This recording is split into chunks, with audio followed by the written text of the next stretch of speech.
Hello guys, I'm Nirjar and in this video we will talk about Y bus and Z bus analysis.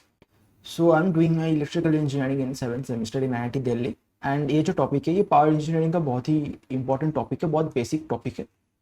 This is use like almost everywhere in power engineering. तो बाद में कोई भी अगर advance चीज़ें आप कर रहे हो, कोई भी लाइक मोर डिटेल्ड कॉन्सेप्ट जो है उसमें सब जगह ये जेड बस वाई बस यूज़ होता है. एंड ये इजी टॉपिक है बट बहुत इंपॉर्टेंट है कम्पिटेटिव एग्जाम्स के लिए क्योंकि इससे क्वेश्चन आएगा ही. ठीक है. एंड पावर कंपनीज को भी चाहिए होता है, ये इंडस्ट्री में बहुत एप्लीकेशन है क्योंकि they want to know like the power grid जो है उसका अच्छा से estimate they want. So Y bus matrix लिखने का तरीका ऐसा है कि जितने इम्पीडेंस है सबको तो पहले आप एडमिटेंस बना दो. ठीक है. So how to make an admittance. तो अब अगर आपके पास जेड है तो you convert it into 1/z and equals to Y. Right. So next thing is जितने वोल्टेज सोर्स है उसको इक्विवेलेंट करंट सोर्स बना दो. तो अगर आपके पास V है with an internal internal resistance Z, सो इसको आप कन्वर्ट कर दो I with resistance in parallel, इसको आप Y बना दो एंड ये हो जाएगा आपका V/Z. I equals to V/Z. Right. ये आपका इक्विवेलेंट वोल्टेज सोर्स हो गया, करंट सोर्स हो गया. तो जितने भी E1 E2 E3 है सबके लिए आप ये कर दो. ठीक है. करंट सोर्स बना दो उसको और जितने भी लाइक अभी इम्पिडेंसेस है सबको आप एडमिटेंस में कन्वर्ट कर दो. ठीक है. एंड जैसे मैंने बताया जो सीरीज इम्पिडेंस होगा वोल्टेज सोर्स के साथ उसको शंट में लगा दो करंट सोर्स में. तो एक एग्जांपल देखते हैं. ये जो नेटवर्क है, ठीक है, इस नेटवर्क का उस फॉर्मूला से we use that formula to get the new form. तो इसमें क्या होगा, हमने एक नया नोड इंट्रोड्यूस किया है, zero node. That is basically nothing but ये जो पावर के जो सोर्सेस था उस सब का लाइक एक कॉमन नोड से हमने अटैच कर दिया. तो ये एक रेफरेंस नोड है. This is nothing but your reference node. ठीक है. तो इसका हम वोल्टेज जीरो मान सकते हैं but like this can be technically any voltage. तो एक रेफरेंस नोड है. ठीक है. इसको हम मानेंगे कि इसका V इक्वल्स टू जीरो है. इसके रेस्पेक्ट में बाकी नोड्स के हम निकालेंगे. Now how to do that. Let's try to write the Kirchhoff equation KCL for 1. ठीक है. ये जो बस है 1 पे, तो let's try to write the KCL. तो क्या होगा, इसमें I1 इंजेक्ट हो रहा है, I1 is coming in equals to all the current that is going out. तो कितना जा रहा है, V1 से Y1 के थ्रू 0 पे जा रहा है. तो V1 into Y1 is the current going out plus क्या है Y14 से 1 से 4 पे जा रहा है. तो Y14 into V1 minus V4. Right. Plus क्या है 1 से 2 पे जा रहा है तो Y12 into V1 minus V2. Right. तो इसको आप V को कलेक्ट करके लिखते हो तो V1 becomes into Y1 plus Y12 plus Y14. ठीक है. प्लस V2 लिखते हो तो minus of Y12 plus V4 लिखते हो तो minus of Y14. Right. This is your I1. Similarly I2 और I3 के लिए भी लिख सकते हो. तो if you write that what you see is, अब अगर आप ऐसे लिखना चाहते हो कि I का जो मैट्रिक्स है that should be equals to Y bus, एक मैट्रिक्स होगा दैट इनटू V का जो वेक्टर है that is V1 V2 V3 V4. That vector of V1 V2 V3 V4. ठीक है. इनटू Y बस would give you the matrix of I, that is I1 I2 I3. ठीक है. ये जो लिखने का तरीका है that is your Y bus matrix. And इसको आप कैसे कैलकुलेट करोगे तो V1 का कोएफिशिएंट क्या है, Y1 plus Y12 plus Y14. So basically क्या हो रहा है, ये बस 1 पे जितने इम्पिडेंसेस एडमिटेंसेस अटैच्ड है, देखो Y1 is attached to bus 1, Y14 is attached to bus 1 and Y12 is attached to bus 1. तो तीनों एडमिटेंस के समेशन जो है वो होगा आपका V1 का कोएफिशिएंट. ठीक है. So that will happen for V2 also. V2 में जितने एडमिटेंसेस अटैच्ड है सबका समेशन हो जाएगा V2 का coefficient. When we will write it for I2, ठीक है, तो वो हो जाएगा आप like you can try to write I2 very quickly. That will be V2 into I1 Y2 plus of Y21 that is Y12 only plus Y23 plus Y24 minus अब terms आएगा V1 into यानी V plus of V1 into minus of Y21 plus V3 into minus of Y32 यानी 2 3 लिख दो इसको आप या plus V4 into minus of y of 24, right. तो क्या हो रहा है कि जो नोड है, जो बस है, उस पर जितना समेशन ऑफ मैट्री एडमिटेंस है उसको समेशन करके लिखो, and then the others will be just the negative of the admittance between the two buses. So V1 के कोएफिशिएंट हो जाएगा nothing but minus of y21, यानी 2 और 1 के बीच में जो एडमिटेंस है उसका नेगेटिव। तो ऐसे ही y बस आएगा आपका। तो लेट्स सी दिट। तो basically y bus is nothing but, so V1 for I1 इसका देखो क्या था, y1 plus y12 plus y14, that is what this is. So diagonal का जो एलिमेंट है that will be the summation of all the admittances attached, right. So 1 diagonal component जो होगा that will be summation of all the admittances attached to bus 1।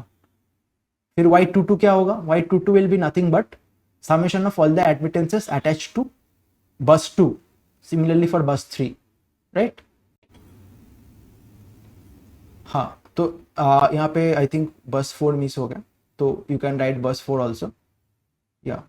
So basically I mean क्योंकि बस 4 में कोई injection नहीं है, like there is no current going into bus 4, so उसके कुछ केसीएल मतलब जो बनेगा, you can write a KCL कि इतना जो ये करंट आ रहा है ये, but that will not give you a new equation, ठीक है। तो टेक्निकली आप क्या करोगे, जितने करंट इंजेक्शन है जो जो बसेस पे, बस उसका ही इक्वेशन सबको लिखना है, ठीक है। तो बस 1 पे इंजेक्शन करंट है I1, तो इसीलिए हमने बस 1 इंक्लूड किया। सिमिलरली बस 2 पे तो बस 2 इंक्लूड किया, बस 3 पे बस 3 इंक्लूड किया, बस 4 पे नहीं है, वी डिडंट इंक्लूड इट, ठीक है। तो इसीलिए ये बन गया आपका y बस, ठीक है। तो diagonal component is summation of admittance, और ऑफ डायगोनल क्या होगा, बस 1 और बस 2 के बीच में जो एडमिटेंस है उसका नेगेटिव, ठीक है। यहाँ पे क्या होना चाहिए, बस 1 और बस 3 के बीच में जो एडमिटेंस है उसका नेगेटिव, बट बस 1 और 3 के बीच में कोई एडमिटेंस है नहीं, तो no need to write here anything, so it will be 0।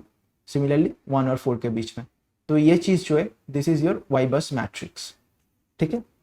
तो z बस क्या है, अब basically what we wrote is I vector is equals to y bus into v vector. So what if we want to write v vector equals to y bus inverse of I bus, तो ये y bus inverse जो है इसको ही हम z बस बोल रहे हैं। तो this is your I, this is something like ohm's law, right, v equals to z into I। So इसीलिए z बस का कॉन्सेप्ट ये है।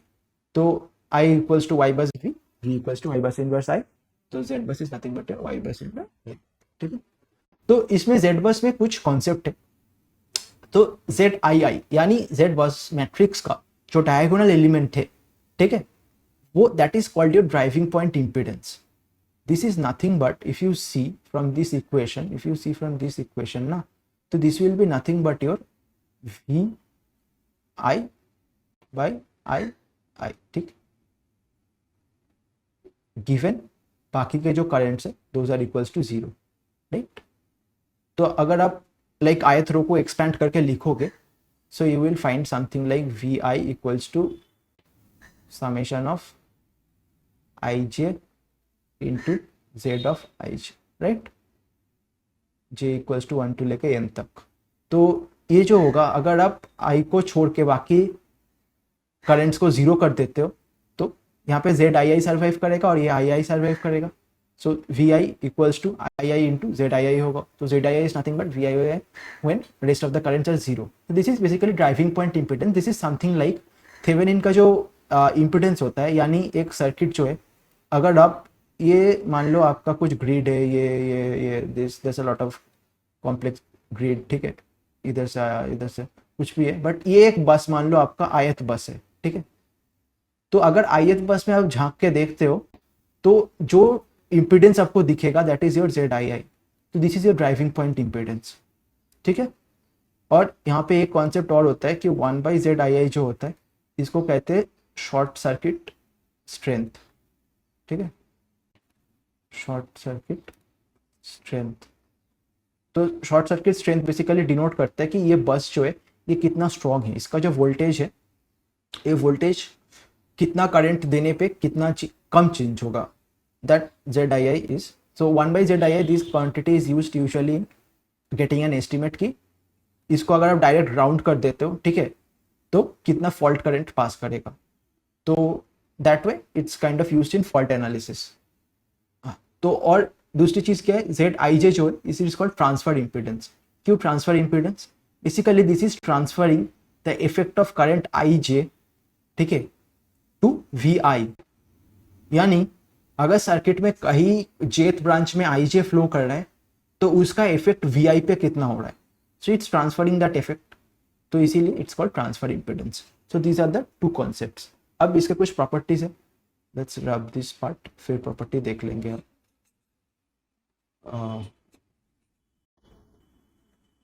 जेड बस और वाई बस का कुछ कुछ प्रॉपर्टी है, let's try to see that. तो फर्स्ट प्रॉपर्टी ये है कि लेट्स टॉक अबाउट वाई बस। सो वाई बस का फर्स्ट प्रॉपर्टी ये है कि ये सिमेट्रिक यूजुअली होता है, ठीक है। जैसे आप देख सकते हो, if you see in the previous slide ना, तो this matrix is symmetric, right, क्योंकि ये जो y21 है और y12 जो है ये यूजुअली इक्वल होता है, ठीक है। तो ये सिमेट्रिक होता है एंड देन ये स्पार्स होता है। तो there is a lot of zero, क्योंकि ऐसा तो नहीं है कि हर बस दूसरे बस से कनेक्टेड है, ठीक है। Most of the buses have connection to only few buses, बहुत ही गिने चुने बसेस के साथ कनेक्शन होता है। तो इसीलिए बहुत सारे जीरोस होता है उस मैट्रिक्स में। So it is sparse and it is diagonal heavy. Diagonal heavy का मतलब क्या है कि ये जो डायगोनल एलिमेंट्स है उसका मैग्नीट्यूड ज्यादा है कंपेयर टू बाकी के जो ऑफ डायगोनल एलिमेंट्स है, ठीक है। और प्रॉपर्टीज ऑफ जेड बस क्या है, जेड बस का ये भी सिमेट्रिक होगा। अगर वाई बस सिमेट्रिक है, उसको इन्वर्ट करोगे तो that will also be a symmetric matrix. तो जेड बस is also symmetric. It is dense. तो वाई बस जैसे स्पार्स था, इसको आप इन्वर्ट करते हो तो you will get a dense matrix. तो इसमें जीरो बहुत ही कम होगा, there will be non zero elements everywhere, ठीक है। और ये डायगोनल हैवी नहीं होता है, ठीक है। यूजुअली इवनली डिस्ट्रीब्यूटेड होता है, पॉजिटिव वैल्यूज होता है यूजुअली, ठीक है। तो दीज आर द प्रॉपर्टीज। तो that was all about ZBus and MyBus matrix. I hope you guys had this concept cleared. Thanks for watching. Keep learning with 9 Pointer. Thank you.